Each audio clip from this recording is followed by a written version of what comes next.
Howdy, guys, and welcome to Cliff Notes, and welcome to a recap of night number 24 of Big Brother Season 25's overnight feed recaps. A good Saturday morning to all of y'all. All right, we now have an HOH winner. We have the nominations that have been made. We had a lot of discussions taking place last night, maybe a little more chilled than some evenings. The HOH has said maybe they want to have a little bit smoother HOH than the past few weeks. Wouldn't that be a change? So let's talk about everything that's been happening in the house over the last 24 hours or so. Let's start off with our HOH winner, who is Cameron. Yeah, a lot of y'all are aware of it, but Cameron won the pressure cooker competition. He outlasted America, or out negotiated, I guess, because there was a deal that was made that we'll talk about a little bit. But Cameron is the HOH winner. And as I mentioned, there was a deal made. We found out later that he actually did agree to protect America if she let him win. After the fact, she also said, "Hey, I know you said I'm safe, but how about Corey and Matt as well?" And Cameron said, "Yeah, sure. Why not?" There was a little bit of uncertainty whether there was actually safety promised or not, because he had said they were safe, but they hadn't immediately dropped. I say America hadn't immediately dropped. And so, sometimes you wonder if the deal is still in effect or not. It is. It appears to be. So, yes, America came close. A lot of people cheering for her. Would have been nice to see in America HOH for a couple of reasons we'll talk about in just a second. But Cameron is the HOH. So before we talk about the feeds themselves, let's talk real quick about Cameron, his alliances. If it wasn't for Hai Sam, Cameron very well could have been the house target for the past couple of weeks. So, yeah, let's talk about who he is aligned with real quick. Cameron is definitely tightest with Red in the house, but he also belongs to I can't believe I'm going to say this, the Fart Shakes. Yeah, he belongs to the Fart Shakes Alliance. Suddenly it makes some of these other alliance names not sound so bad, but he's part of the Fart Shakes with Red and Matt. And finally, Cameron is a member of the Legend 25. Is that a real alliance?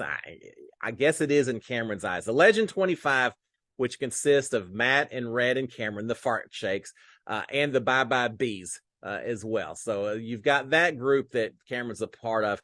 So with his protection promised to America and Corey and all the people in this Legend 25 alliance, there aren't a lot of targets left in the house. And we did hear him say he wanted to make it nice and smooth, not make any big moves or anything like that. So yeah, limited numbers of who he can go after. So we'll keep that in mind as we go forward. So let's talk about the feeds themselves and what was going on. We did have Cameron talking to Red, saying that he, as I mentioned, he wanted it to be smooth this week as far as HOH goes, as compared to past HOHs. He's seen a few people with HOHs that are a little chaotic, like Riley, like Hai Sam. And guess what? Neither one of them is in the house anymore. So I think he wants to not do anything to make a lot of waves. Looks like he wants to protect that big alliance as well. So yeah, he's saying, we're not gonna have like the last few weeks. Jag is talking to Jared and Blue a little bit later in the morning. These three know they're in trouble. They're not part of that Legend 25. They weren't promised safety. They understand that they are on a very short list of potential targets. All right, later we got America talking to Felicia and saying that Cameron had said that he was going after Riley's associates. No, I thought that was a little mad, a little weird. Weren't Cameron and Riley pretty tight with each other? Is he mad that they kind of threw Riley under the bus, that they abandoned her when it came time to vote? Or is it more likely that he's just wanting to stay on the good side of the bigger group in the house? Sari, Felicia, Izzy, that side of the house. So he's saying, I'm going to go after Riley's folks. That's who I'm targeting in order to stay good with the other side. I think it's probably more likely that. All right, we had several times Cameron had this throwaway line to the cameras. He said, I've got a new feather in my cowboy hat. Speaking of, is anyone said? Yeah, we both have the fondness for the cowboy hats. No beard, but other fondness for the cowboy hats. But Cameron said, "Hey, I've got a new feather in my cowboy hat, and it belongs to a person who's going to be seeing themselves on the block very soon." He's talking to you, chicken man. Yeah, that doesn't sound like a good sign for a Jag at all. He in fact tells Bowie a little bit later, says it's going to be Jag and Blue. That's who I'm planning to put on the block. All right, we've got Cameron mentioning to Bowie, Jane as well, that no one is targeting Cirie or Izzy or Jared or Corey. Doesn't that give you an idea, Cameron, about the power that those four have and their position in this game? It should, and I think it does. He just doesn't want to be the one pulling the trigger on big targets of that. But he is recognizing and acknowledging that they really seem protected at this point in time. He is mentioning, as far as this Jag versus Blue, or putting both of them up, he's saying, look, Jag is well-liked. Jag is very good at comps, whereas Blue, really, she's only close to one person, and that's being Jared. And so with that said, I think we know who Cameron's actual target is between Jag and Blue, of who he would like to see go home this week. All right, we've got Felicia talking to Jared and telling Jared that noms are likely to be Jag and Blue. Jared is still worried. Yeah, we talk a lot about paranoia with Izzy and Felicia and Cirie and all that. Jared's been a little bit more realistic on a lot of stuff. He's been aligned or talking a lot like Corey about cutting through some of this, paranoia and all that. Not so much yesterday. Jared is just convinced that he is the backdoor target. This is all just a ruse that he's going to be the one that goes up, or is that the eventual target? And Felicia's saying, well, no, it's going to be Jag and Blue. After that, yeah, I think you're right. But Jared's convinced he's the backdoor target. All right, Cameron finally got his HOH room a little afternoon. Took a little bit longer than usual for obvious reasons with the pressure cooker. But Cameron finally got his room. He got, I think, all of his pictures were of his daughter Stevie. He got a letter. After everything was over, he cried a little bit. Here he is reading a letter. So he did get his room. We also have nots again for the week. A little bit different though. Have nots are Corey and Izzy and Bowie. Corey, apparently the card he received as part of the pressure cooker, he has to be an HOH because he's already, HOH. He has to be a have not. He's already been a have not. So this is the second week in a row for him. That's kind of rough, but he's a have not. Apparently Izzy and Bowie volunteered. It sounds like maybe Cirie at one point had volunteered and then Izzy took her place. I'm not sure what happened, but we've got 3 HOHs. Have nots a little bit different this week because apparently they can eat, in addition to slop, or instead of slop, I'm not sure which it is, but they get peanut butter and jelly sandwiches. I know there was some discussion later in the evening about exactly when the have-nots start, and can they use this peanut butter and jelly sandwiches components to do different things, like could you create toast and have toast since it goes into peanut butter and jelly? And I don't know. All I know, if I have to be a have-not for 1 week, give me peanut butter and jellies. I'm living like a king. I don't need a lot. Give me peanut butter and jelly, and I'm doing pretty good. So yeah, they got peanut butter and jellies for the week. Now they do have cold showers and sleeping up in that have-not room, so there's still some punishment, but peanut butter and jelly not too bad. All right, but we do have our have-nots. All right, we've got Felicia and Cirie talking. They're worried that Jared could go on the block, regardless of what they've heard about Jag and Blue. They're still worried he could go on the block as a nominee or as a backdoor, either one. Izzy as well. Lots of paranoia to go around here. Izzy is worried that she and Cirie and Jared are all prime targets for an backdoor option.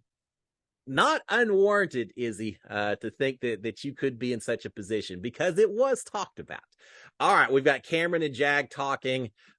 He's targeting Jag, but you still have to talk. You still have to have your one-on-ones. Jag's doing what he can. He knows he's in trouble, but Jag is saying, look, Cameron, no one would expect you and I to work together. Hint, hint, hint. And wouldn't that be amazing if the two of us could make something happen? But I don't think Cameron's buying it. Jag is realizing that Cameron's goal this week is to use his nominations to basically get buy-in with the other side. Cameron, he knows or thinks that he's in this Legend 25. He thinks that maybe he has some relationships on Cirie's side of the house, but he also has to know that he's not right up at the top. He's kind of a provisional member. He called himself a substitute teacher one time when they still had the professor's lines. That thing's dead, right? So he knows that he has some work to do. And Jag is realizing that Cameron really wants to use these nominations to prove himself to the other side. Yeah, go after Jag and Blue, people that aren't part of Surree's group, to prove himself and get in better with them. And I think that's a good read by Jag. So we've got that. In fact, he says at one point that, or Cameron says this week, that this week isn't target driven. And I think what he meant by that is nothing personal against Jag. It's not like them trying to get out Hassan, where you just have a very well-defined what you want to do. It's not target driven. It's not as much who he's going after as who he's trying to prove himself to with his nominations. And I think that's where we're at this week. All right, we've got Corey talking to Cameron, telling Cameron that that Cameron almost got sent home because Cameron didn't pack before the eviction ceremony, and people saw that as a little arrogant and cocky and all of that. Corey did not. I don't think Corey actually threw out any names. Cameron at one point said, was that Izzy who said that? And Corey never really responded. Instead, just said, yeah, just be aware of how you come across, because you certainly almost got sent home just because of that. And he does warn Cameron as well, says, look, you're going to be a target in the future. Just don't think that you're in too sweet just yet. I'm just giving you the heads up. You're going to be a future target. All right. During talks with Matt, Cameron mentions our side. He throws out this group of him and Matt and Corey and America and Red and Bowie Jane, and calls it our group. I actually kind of like that group. That side's kind of growing on me a little bit. I always cheer for an underdog. These guys are kind of the underdogs, and for all kinds of reasons. So, yeah, I'm kind of buying it. Now, do I think it'll go anywhere? Do I think that group will hold together? Yeah, not a chance. But I'd be for it if it would. So again, Matt and Corey, America, Red, Bowie, and Cameron as our side. Isn't this just what Surrey and Felicia and Izzy were all worried about? All of these kind of coming together and forming a group. I think they almost just wished or nightmared it into existence. They talked about it so much. They're so tight. Of course, this other side eventually is at least going to consider the idea of coming together. Again, I don't think it's going to happen, but if it does, I'm on board. Maybe. We'll see. All right, we've got Cameron talking to Red. Cameron's telling Red that Izzy is at the bottom of his protection. He says, I'm not ready to make this big move. I'm not ready to go after our side yet. He says, but Izzy's at the very bottom of this list of protection. And in a worst case situation, if a veto's used, if things happen and all that, he said, yeah, Izzy could be a backdoor option. Yeah, there's worse things that could happen. So I think Izzy is safe this week, but there's no guarantees. It's certainly something that has been discussed. All right, we did have nominations take place late in the afternoon, 5 o'clock or so in the afternoon. And no surprise, Blue and Jag are on the block. It already had been talked about. Now, theoretically, inside Big Brother, we're not supposed to say who we're going to put up. Production tells us that don't throw out names. You can hint around all that, but don't say I'm doing this and this. I think maybe Cameron kind of was pretty explicit the way he said it, but we knew anyway, right? Not a lot of people with feathers walking around in the house right now. Speaking of, I think Jag loses that chicken suit tonight. I think if I heard correctly. But anyway, the nominations take place. Blue and Jag are on the block. All right, we've got Surrey and Izzy and Nicole talking.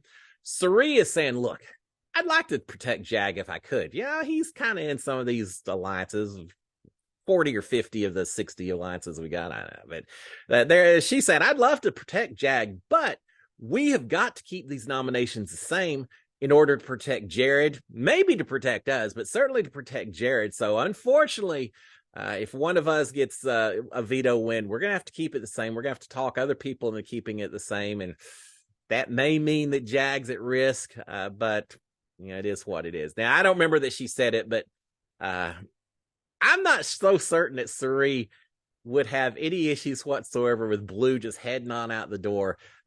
She's hanging out with Surrey's son, corrupting Jared, because you know Jared's easily corrupted. But I think Surrey would be perfectly fine to have Blue walking out the door, certainly over Jag. So she said, we got to keep the nominations the same.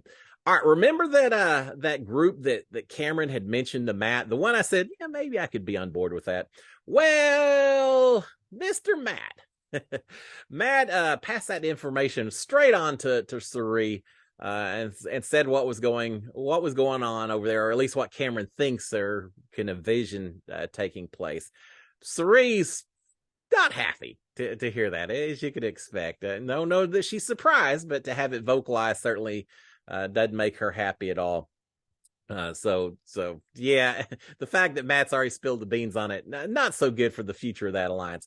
Matt is saying, yeah, I know that probably worries you, but actually it's good. He said, I'm part of it, so I should be able to get all kinds of information on it, and I'll certainly come back to tell you, Suri. He says, I want to ride with you. I'm not part of that group. Sure, you don't say no when someone suggests something. He says, but I'm with you. I want to ride with you, Suri. I'll get you all the information, what happens on that side. So Matt's kind of declared his intentions to work with Suri and everything. And yeah, that's just what Suri needed, was one more person doing her dirty work, right? But Matt's declared where he wants to go right now, for at least. All right, we've got Izzy and Suri and Nicole and Felicia talking on the hammock. What was that? 4 of the 5 bye bees talking on the hammock.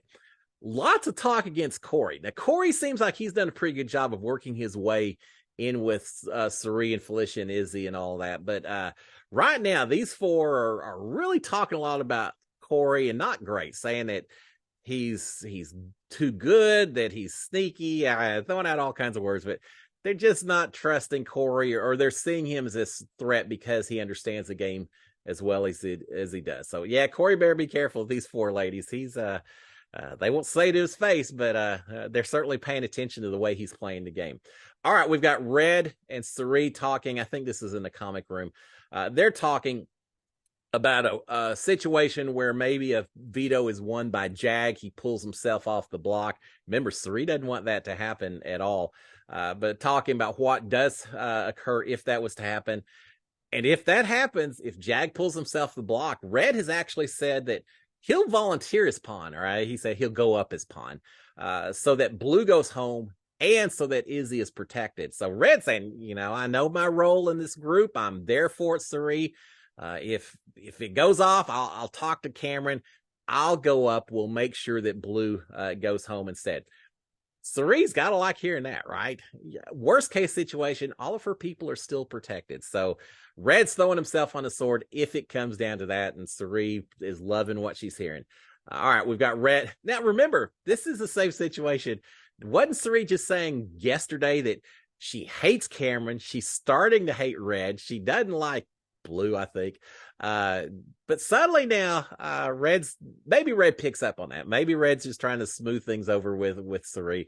I'm not sure it'll convince her, but she's happy to have him volunteer if it comes down to it. All right, we got Red talking about Cameron. He's still talking to Suri. He's saying, look, Cameron's not feeling safe next week. He's not safe next week. And he's really afraid that Izzy is going to, it wants Cameron out and will go after Cameron as soon as she gets a chance. Suri doesn't try to say, oh, no, there's no. Now she's pretty much saying, so as Red's vocalizing Cameron's fears about Izzy, she's just kind of listening away. Red says that he told Cameron that it just wasn't time to make a big move being a turning on the group, the Legend 25, and going after Izzy instead. Red say, nah, shut that down. I got Cameron convinced. I'm not sure that that's really what Cameron wanted to do either, but Red's taking a lot of credit for that. So saying, yeah, we didn't want to do that. Didn't want to make the move. Suri does tell Cameron, or tell Red, that she's going to tell Izzy to really chill out as far as her conflicts with Cameron and making it look like she wants to go after Cameron and all that. So I'll talk to him. Don't worry. I'll talk to her. Don't worry about it. And everything. Red is saying that people think that Izzy is running this side of the house, which is exactly what Suri wants, right? To let Izzy be the big target in front of everyone while Suri pulls the strings from behind. So Red is just confirming what Suri has wanted to do so far. Suri is saying to Red that she hadn't heard anyone mention Red's name so far. Everyone wants to work with him. Well, again, I'll just remind you that Suri just 24 hours ago was talking about how much she was starting to hate Red. So, yeah, it is what it is. All right, meanwhile, we've got Izzy and Corey and America talking. Izzy is saying that Red and Cameron need to go on the block next week. So yeah, Cameron, you got it called. You're worried about Izzy with good reason, because Izzy is right at the same time saying, yeah, Red and Cameron on the block next week. And Izzy saying, I want Cameron gone first. Can't stand a guy, just want Cameron gone. Corey is pointing out the fact that since they still have the backyard, obviously the veto competition isn't going to be held in the backyard. It's a valid recognition. They'll probably go off to their offsite. What does that mean? You can have vetoes. It could be question and answer type deals. It could be a Netflix and chill. That's not what they call it. BB Flicks and chill or whatever.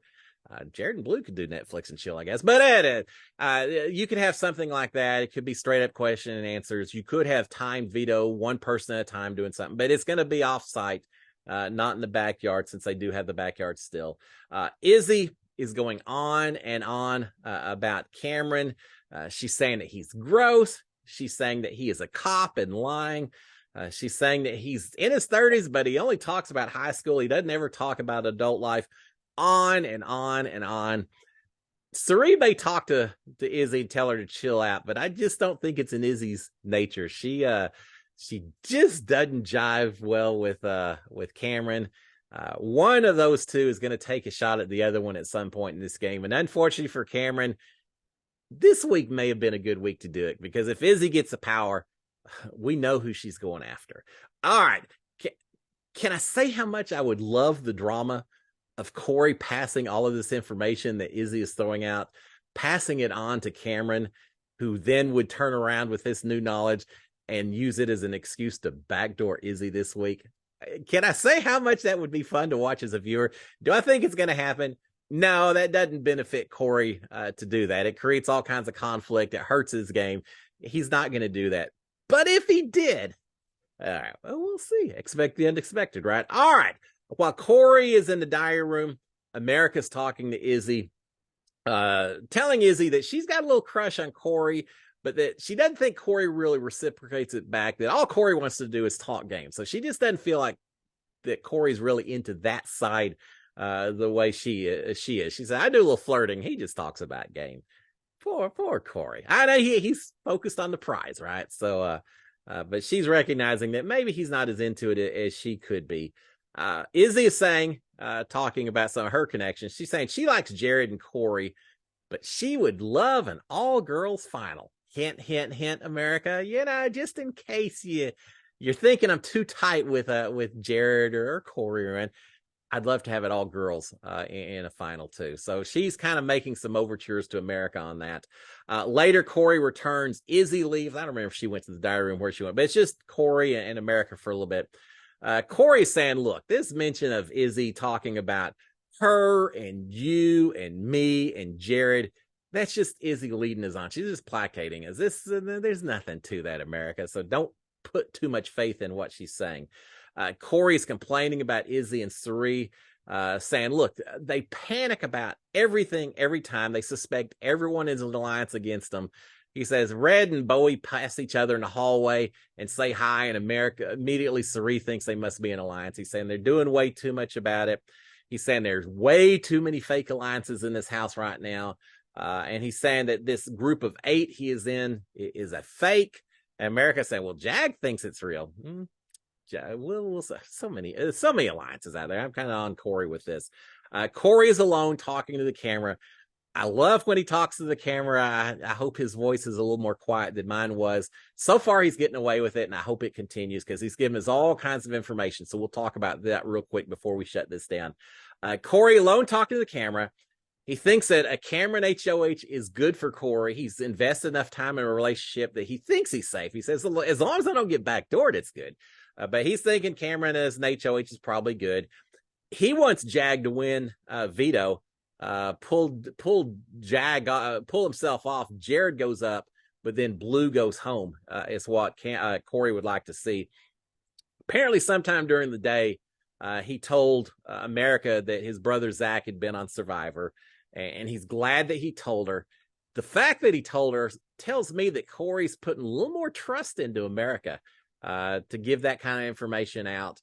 And so he's feeling more comfortable with her if he's giving that kind of information out.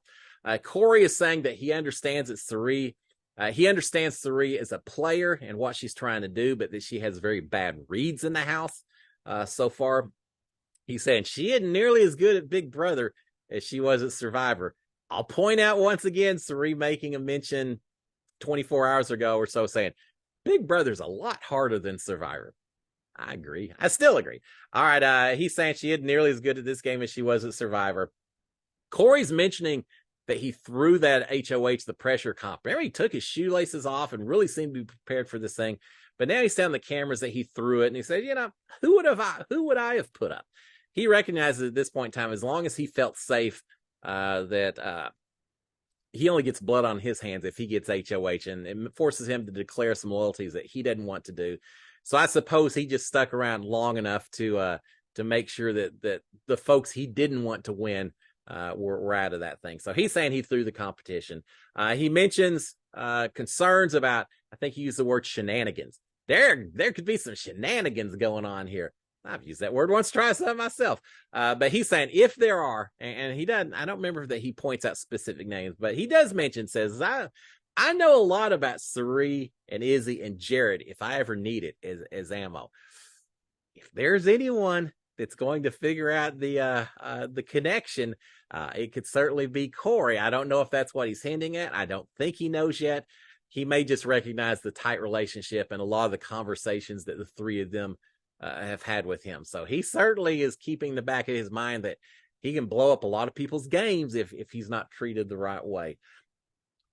He does mention as well, talk about America. He's kind of comparing America, saying if she makes it to the end, if she's in front of a jury, she could very well carry Holly vibes from my season from 21. He's saying she could kind of present it like that.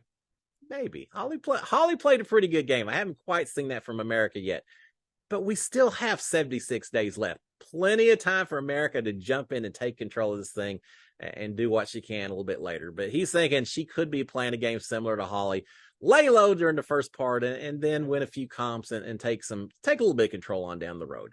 All right. He is talking about Blue as a potential nominee, potentially going home.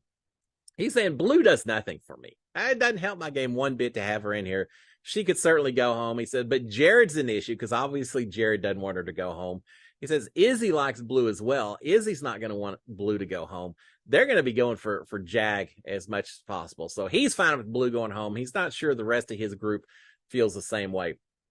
Corey's making fun of Jared, saying Jared talks about being an athlete, the eye of the tiger and this and that.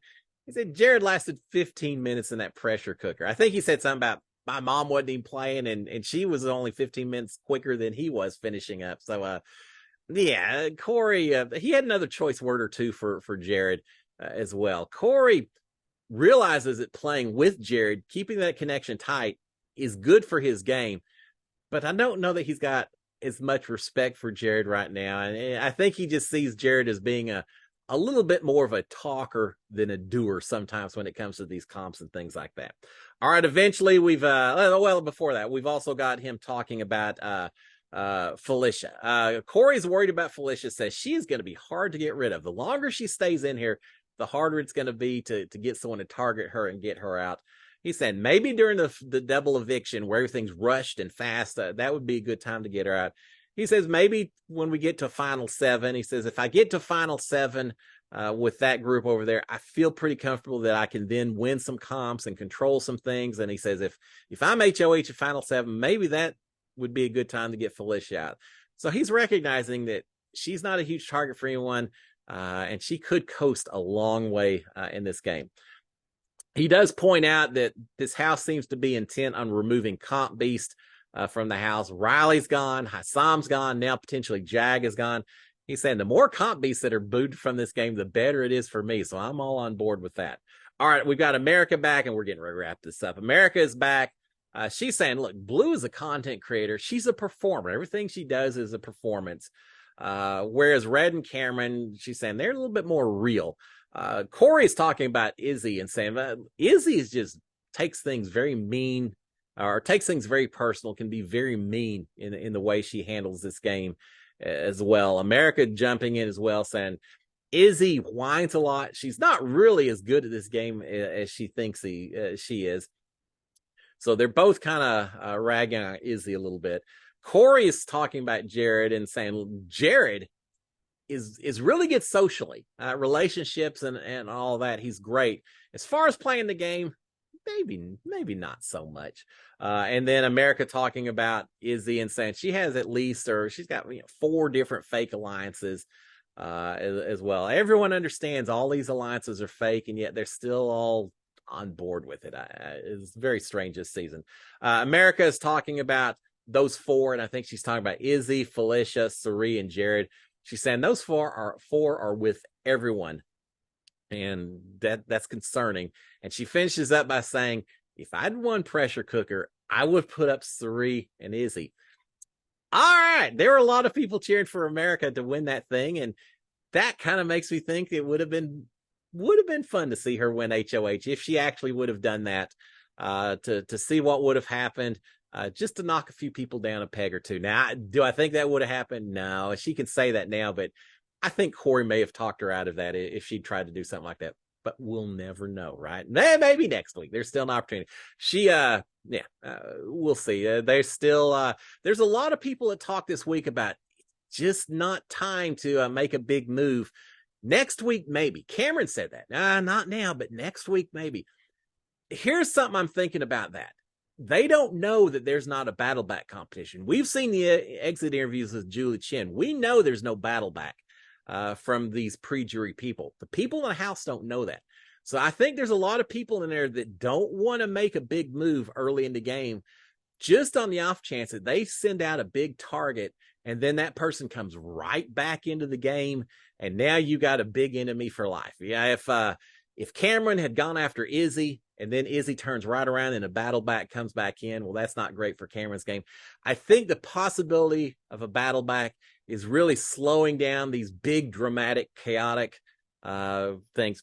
I say that. Hassam went home in a pre-chaotic week last week, but I do think the idea of a battle back may be making people hesitate about making the big moves, which means once we get to jury, that could all change. Suddenly we could see all kinds of people going after all kinds of targets. So folks like Izzy and Jared, a lot of people better be careful going forward. All right, guys, with that, everyone's in bed by 3:30 or so in the morning. We do have the veto competition today. We don't know who's been picked. We don't know who will play. We don't know who really wants to win. We know Jag wants to win. A few others. Jared, I'm sure he wants to win so he can keep himself from being backdoored. Izzy as well. There's a lot of people maybe who want to win today, which is a good thing. I want everyone fighting hard for this thing. But we do have the veto competition today. I will be back tomorrow to give you an update on how that worked out. And then we'll talk about how the house is going to position itself for veto ceremony, possible backdoors, all of that. In the meanwhile, y'all have a fantastic Saturday. Enjoy your weekend. I'll be back tomorrow. Until then, my friends, SKD 143. Cheers. Bye. Do it like this. Have a great one, guys.